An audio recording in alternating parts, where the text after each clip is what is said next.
할렐루야. 하나님의 은혜가 오늘도 함께하기를 간절히 바랍니다. 얼마 전에 서울시장이 죽었어요. 그렇죠?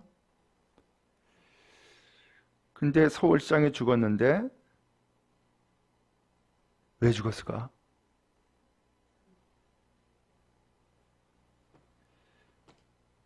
이제 보도에 의하면은 부하 직원을 추행했다, 이제 그런 보도가 나왔고, 그래서 그렇게 해서 보도가 나가면서 바로 서울시장은 어느 산에 올라가서 자살을 한 거예요.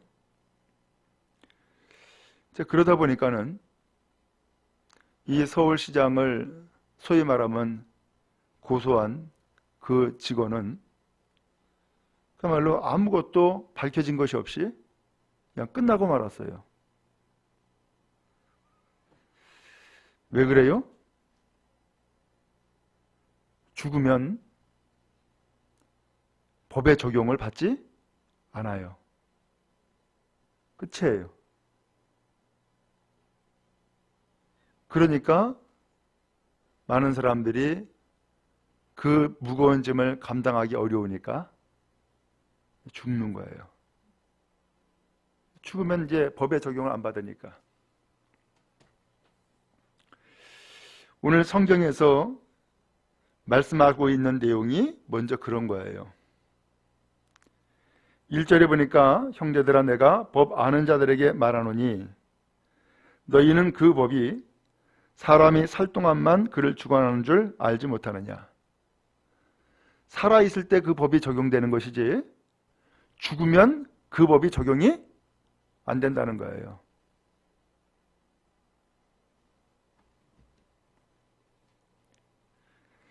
여러분, 우리나라에 각 나라의 대사관들이 있어요. 특별히 그전에는 학생들이 민주화 운동하면서 어디를 자주 쳐들어갔냐면은 미 대사관을 자주 쳐들어갔어요. 그럼 미 대사관에 들어가면은 어떤 일이 벌어지느냐? 거기는 치외법권 지역이에요. 한국에 있는 땅이고 한국에 있는 건물이지만 거기는 한국법을 적용받지 않아요. 미국 대사관은 미국 법을 적용받아요. 그러니까 그곳으로 들어가는 거야. 그전에는 중국에서 그런 일이 많이 있었죠. 다른 나라 대사관으로 뛰어들어가는 거예요. 왜? 그러면은 중국법을 적용받는 것이 아니라 그 대사관이 속한 그 나라의 법을 적용받으니까 어떻게 보면 도피처가 되고, 그 다음에 그가 의도하는 어떤 자유를 위한 탈출구가 되기도 하고, 그래요. 지금 바울 사도는 로마에 있는 성도들에게 무슨 이야기를 하느냐? 그 법을 얘기를 하는 거예요. 그게 무슨 법이냐? 그건 율법이에요. 로마 교회는 유대인도 있었고 이방인도 있었다 그랬잖아요. 근데 이 유대인들은 어려서부터 율법을 배워도 보니까 여전히 어른이 되고 그 다음에 여전히 예수를 믿는 교인이 되었어도 어디에 지금 매여 있냐면은 율법이라는 것에 매여 있는 거예요. 그러면서 여전히 율법의 지배를 받고 살아가는 거예요. 그러다 보니까는 율법의 지배를 받으니까 어떤 일이 벌어져요? 율법의 지배를 받으니까 그 율법으로 인하여서 죄가 생기고, 그 다음에 이 죄에 대한 대가, 벌을 치르게 되죠. 그 벌이 뭐냐? 사망이에요. 그러니까 율법에 매여 있는 사람의 그 결과는 죽음에 이르게 된다는 거예요. 그런데 이 율법주의자를 혹은 율법에 매여 있는 유대인으로서의 성도들은 이러한 사실을 미처 모르고 있는 거예요. 그러니까 바울 사도는 그 유대인으로서 그리스도인 된 사람들이 여전히 율법에 매인 삶을 살아가는 것을 보고서는 안타까운 거예요. 율법에 매여 있는 삶은 과거라는 거예요. 현재는 율법에 매인 삶이 아니라는 거예요. 그러니까 율법에 매이지 말아라 라고 이야기를 하는 거예요. 그 율법에 매이면은 말씀을 드린 것처럼 율법에 의해서 죄가 생기고 또 죄로 인하여서 죄에 대한 벌을 받는데 그 벌을 받고 마지막에는 죽음이에요. 유대인으로서 예수를 믿는 이 로마교회 성도들이 그렇게 율법의 지배를 받고 그 다음에 죄가 정해지고 마지막에 멸망에 이르는 혹은 죽음에 이르는 것을 결과를 본다면 얼마나 비참해요. 그것은 예수를 제대로 모르는 것이고 신앙생활을 바르게 깨닫지 못하고 있는 것이죠. 그래서 이 바울이 이 율법에 대해서 설명을 하기 위해서 누구 얘기를 하냐면은 남편이 있는 여인과 남편 없는 여인에 대한 이야기를 하는 거예요. 거기 2절에 보면 그런 말씀이 나와요. 여러분 같이 한번 읽어봅시다. 시작. 남편이 있는 여인이 그 남편 생전에는 법으로 그에게 매인받으나 만일 그 남편이 죽으면 남편의 법에서 벗어나느니라. 아멘. 남편이 있는 여인은 살아생전에 누구한테 매이게 돼요? 그 남편에게 매이는 거예요. 근데 만약에 남편이 죽으면 어떻게 돼요? 남편에게서 매여요? 안 매여요? 안 매여요. 그래서 3절에 보면은 그러면은 만일 그 남편 생전에 다른 남자에게 가면은 음녀래요. 소위 말하면 가늠한 여자다 그 얘기예요. 그러나 만일 남편이 죽으면 그 법에서 어떻게 돼요? 자유롭게 되는 거예요. 그래서 다른 남자에게 간다 할지라도 음녀가 돼야 안 돼요? 안 된다는 거예요. 우리나라에 그전에 간통죄가 있었어요. 아시죠? 간통죄가 있었어요. 간통죄가 뭐예요? 배우자가 있는 사람이 다른 사람과 성관계를 맺으면은 그것은 간통죄에 해당되는 거예요. 근데 지금 이 간통죄가 어떻게 됐어요? 없어졌어. 2016년에 이 간통죄가 그 형법에서 사라졌어요. 왜 그랬느냐? 한 개인의 사생활이다. 그리고 성 문제에 있어서 자기 결정권을 가지고 있다. 그러면서 남녀 차별이라든가 인권을 앞세우다 보니까 이 간통의 문제, 이 간음의 문제도 개인 사생활이라는 거예요. 그러면서 가급적이면 국가가 한 개인의 사생활을 침해하지 않도록 해야 된다라고 하는 취지에서 간통죄를 형법에서 제외를 시켜버렸어요. 그러다 보니까는 간통죄는 옛날 법이야. 지금은 이 간통죄 법이 있어요, 없어요? 없다니까. 그러다 보니까는 어떤 일이 생기느냐? 배우자가 있는 사람이 다른 사람과 성적인 관계를 맺어도 법으로 죄가 돼야 안 돼요? 법으로는 죄가 안 돼.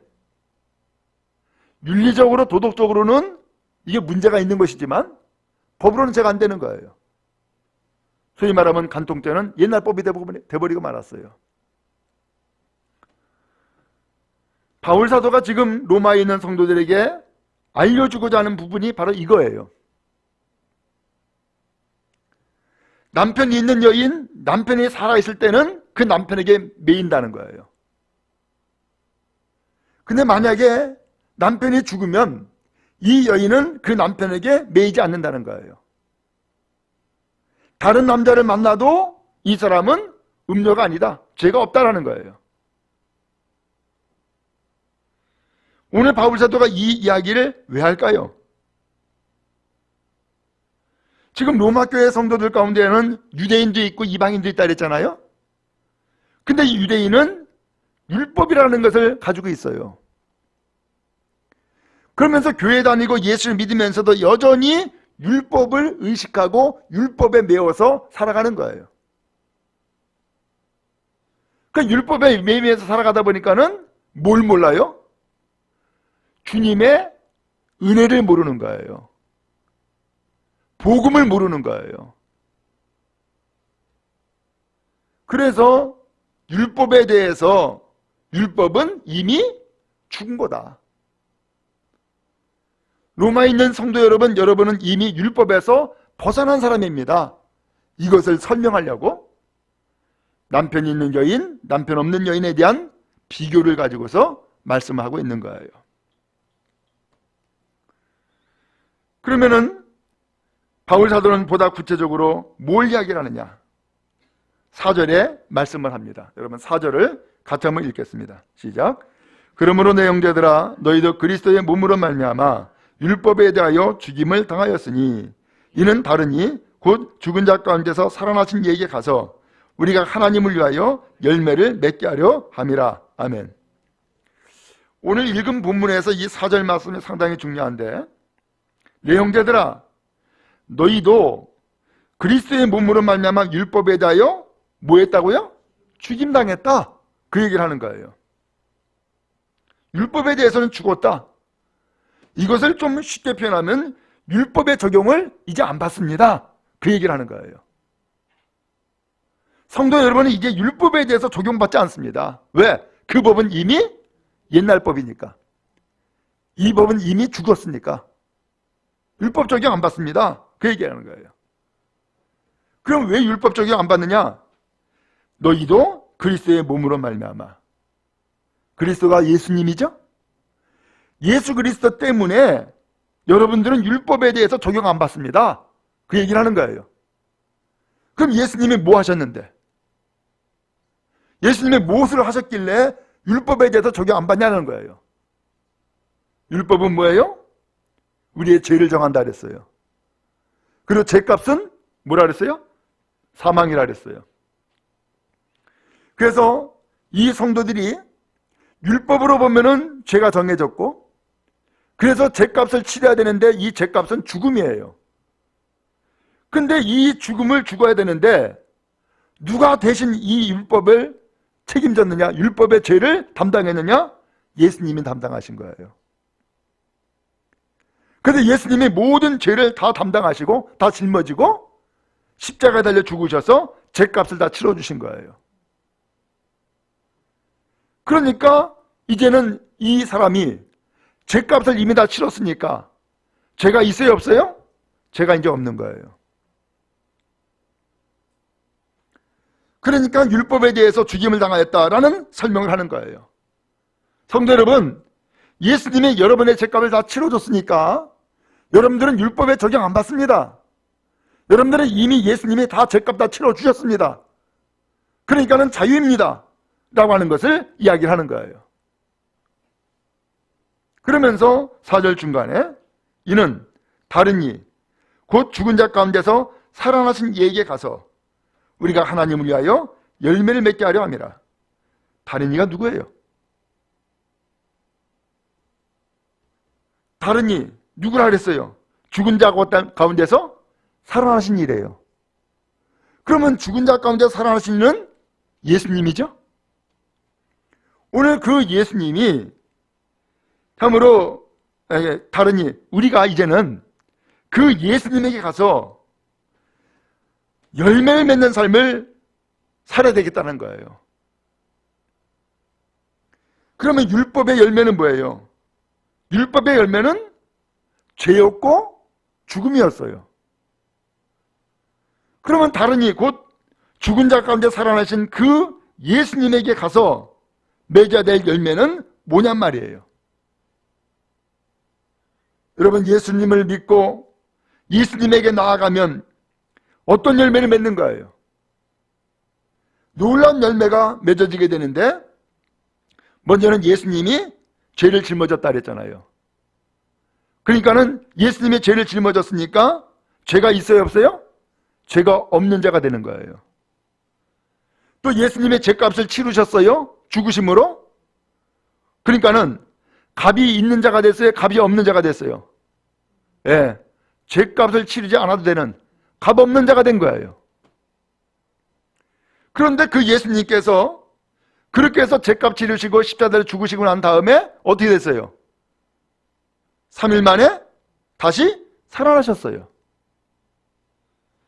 다시금 살아나심으로 예수님은 영원한 생명을 누리시고 영원한 생명을 보여주신 거예요. 왜 그래요? 너희도 예수님 믿고 예수님 의지하면 나처럼 돼. 이걸 보여주신 거예요. 그게 열매예요. 그러므로 오늘 우리는 이제는 율법은 옛 것이기 때문에 이미 율법에 대해서는 적용 안 받고 이미 벗어난 것이고, 이제 새로운 법으로 적용을 받는데 그 새로운 법이 바로 누구냐? 예수의 법인 거예요. 예수의 법. 그래서 이 예수의 법에 적용을 받아가지고서 죄는 사라졌고 죄값은 다 치러주셨고 예수님은 다시 살아나심으로써 영생하시는 분이라는 것을 우리에게 나타내 주신 것처럼 오늘 우리도 똑같은 열매를 맺는다는 거예요. 똑같은 열매를. 그러므로 예수님에게 나가는 사람, 예수님을 믿는 사람, 예수님을 의지하는 사람, 죄가 있는 거예요, 없는 거예요? 죄가 없어요. 죄값을 치러야 돼요, 안 치러도 돼요? 안 치러도 돼요. 이미 다 치렀으니까. 더 나가서 오늘 우리에게는 영생이 있어요, 없어요? 영생이 약속받았어요. 놀라운 일 아닙니까? 바로 이것이 예수님의 은혜고 바로 이것이 복음의 능력이라는 거예요. 근데 바울 사도는 이 로마 교회 성도들에게 이 예수의 은혜, 복음의 능력을 강력하게 전해주고 싶은 거예요. 근데 그러한 삶을 살지 못하는 성도들이 있는 거예요. 이 로마 교회에. 여전히 율법에 매여 있고 여전히 과거에 매여 있고 여전히 죄에 매여 있는 인생을 살아가는 성도들이 있는 거예요. 그럼 바울 사도는 답답한 거예요. 왜? 나도 옛날에 그랬어. 나도 그렇잖아요. 사실 바울도 예수 만나기 전에 얼마나 율법주의자였어요. 자기 스스로 얘기하잖아요. 나 바리새인 중에 바리새인이었다고. 율법으로는 흠이 없다고. 그러면서 살았던 사람이 바울이었단 말이에요. 근데 그러한 삶을 살고 보니까 율법을 따르지 않는 수많은 사람들을 보면서 어떤 마음을 가졌어요? 저 율법도 지키지 않은 것들, 저 죄인들, 그러면서 비하했어요. 멸시했어요. 그리고 생각지도 않은 엉뚱한 예수를 믿는다고 쫓아다녀 전부 다 어리석은 사람으로 봤어요. 그리고 예수와 예수 믿는 사람들은 다 죽어 마땅하다고 생각을 했어요. 그러다 보니까는 이 바울은 그때에 어떤 생활을 했어요? 정죄하고 비난하고 죽이고 그런 인생을 살았어요. 근데 놀랍게도 그러한 바울에게 예수님이 나타나시는 거예요. 예수님이 찾아오신 거예요. 그 예수님을 바울이 만났어요. 그러면서 이 바울이 확 변화된 거예요. 왜? 예수는 죽은 존재로만 알고 있었는데 그 예수가 살아나서 나에게 나타나신 거예요. 빛으로 음성으로. 그리고 식음을 전폐하고 눈 못 떴는데 아나니아를 통해서 안수받게 하더니만은 다시 눈을 떴네. 그때 바울은 육신의 눈만 뜬 게 아니라 영적인 눈을 뜬 거예요. 지금까지는 율법의 지배를 받고 살아왔는데 이제는 예수의 말씀의 지배를 받고 사는 사람으로 달라졌어요. 그러더니 예수의 복음을 위해서 이제는 남은 인생을 전부 다 올인하는 거예요. 죽어도 예수를 믿고, 죽어도 예수를 따르고, 죽어도 예수를 전하고 죽겠다라고 하는 사람으로 완전히 바뀌어버린 거예요.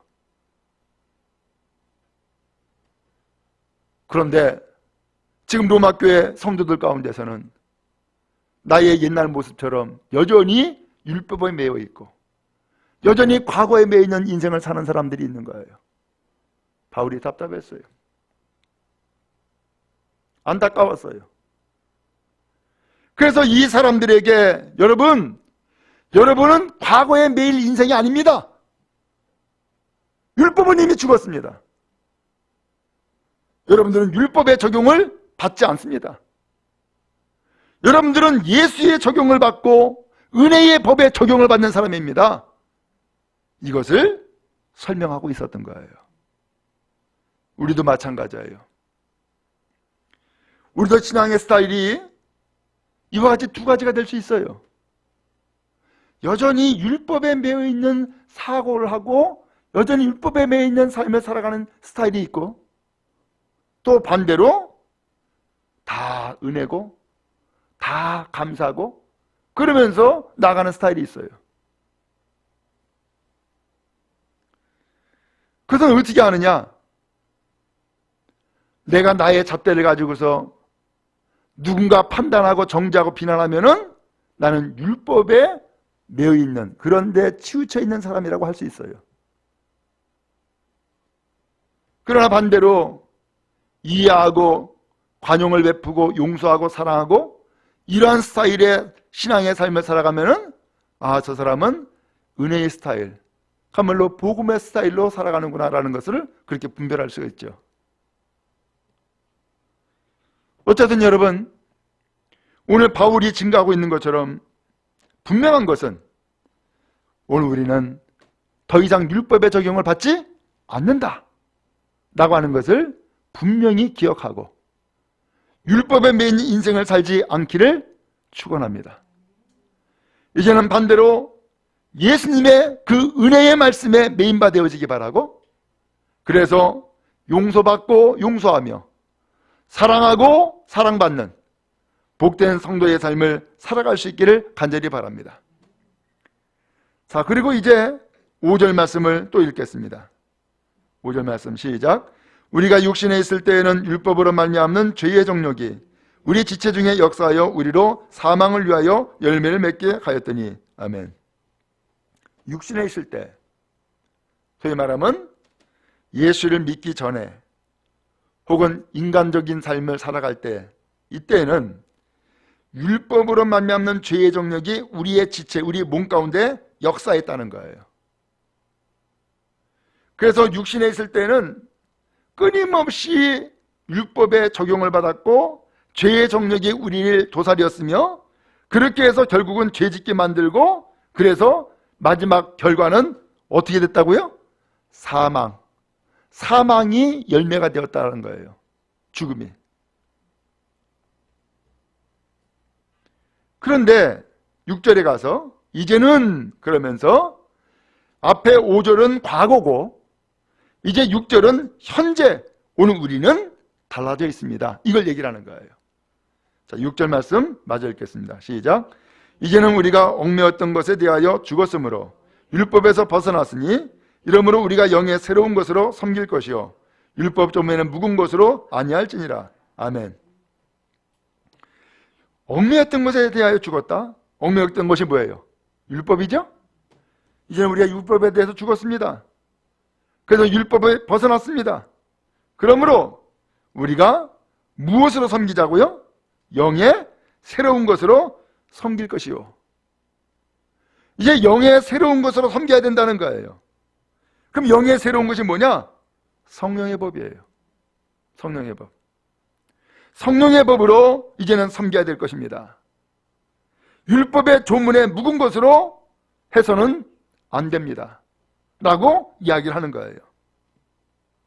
그러면 영의 새로운 것이 뭐예요? 하나님의 성령은 누구에게 임했어요? 예수를 믿는 사람에게 성령이 임하였어요. 그리고 모든 죄를 다 씻어버리고 은혜에 잠기게 했어요. 그리고 영원한 생명을 얻으며 새 삶을 살게 주었어요. 오늘 바울 사도는 이 성도들에게 강조하면서 이야기하는 거예요. 이제는 우리가 새로운 삶을 사는 것입니다. 새 생명을 얻은 것입니다. 영생이 우리에게 약속되어 있습니다. 그러므로 율법에 매이지 말고 율법의 열매인 사망을 위한 삶이 아니라 이제는 영의 열매인 영생을 위하여서 사는 사람으로 살아야 됩니다. 또 그렇게 살아야 될 것을 권면합니다 라고 말씀하고 있는 거예요. 그럽니다. 오늘 우리에게도 주께서 원하시는 계획이 있는 줄로 압니다. 주님은 더 이상 율법에 매이지 않기를 원합니다. 이미 율법의 그 열매에서 벗어난 것을 선언했습니다. 이제는 새로운 법, 이제는 예수 그리스도의 새 법으로 삶을 살기를 원하십니다. 거기에는 영생이 있습니다. 거기에는 새로운 삶이 있습니다. 거기에는 은혜의 열매가 있습니다. 오늘 그런 의미에서 우리도 새 삶을 살아가는 거룩한 은혜가 늘 충만히 있기를 간절히 바랍니다. 오늘 우리를 지배했던 과거의 법은 이제 끝났습니다.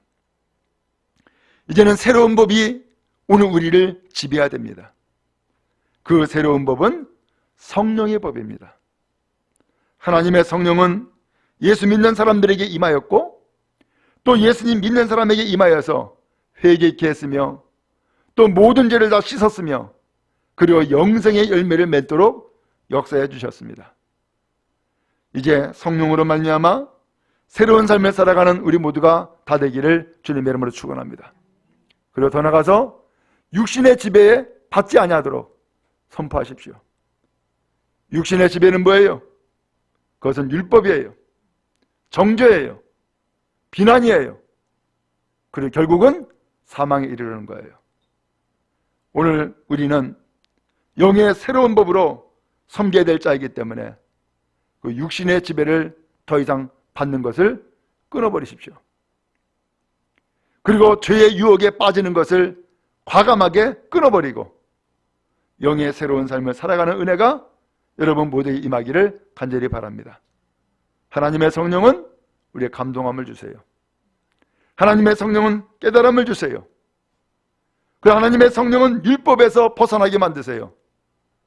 하나님의 성령은 새로운 삶의 열매를 맺도록 도와주세요. 날마다 새로운 삶을 사는 우리 모두가 다 되기 바라고 이제는 새로운 삶이 여러분의 삶에 끊임없이 펼쳐져 놀라운 은혜가 날마다 풍성히 임하기를 주님의 이름으로 축복합니다.